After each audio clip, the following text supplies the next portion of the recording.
দেখো আমাদের মায়ের মন্দিরটা রং হচ্ছে, উপরটা এরকম রং হয়ে গেছে, জাস্ট সামনে এই ফুলগুলো রয়েছে, এখানটা রং হবে। কত সুন্দর রংটা করেছে দেখো। একটা তোমাদের সাথে পিকচার তুলে শেয়ার করেছিলাম, ভিতরটা এরকম কালার হয়েছে, ভিতরটা এরকম কালার হয়েছে।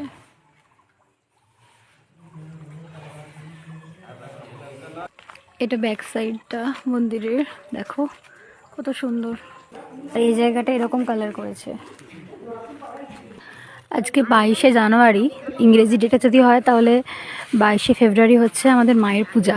আর যদি বাংলা ডেটে ধরি আমি, তাহলে আজকে হচ্ছে 8ই মাঘ। 8ই মাঘ, কালকে 9ই মাঘ, কালকে মায়ের পুজো বাংলা ডেটে যদি ধরা হয়। তো 8 তারিখে 9 তারিখে পুরো এখানটাতে একদম ভর্তি হয়ে যায় মানুষজন। পুজোর দিনে এখানটা প্রচুর ভিড় থাকে, মায়ের এখনও পূজা চলে। কোনোবার আবার 4টের আগে পূজা হয়েও যায়। পূজা হয়ে গেলেও আরও যে রিচুয়ালস থাকে সেগুলো হয়।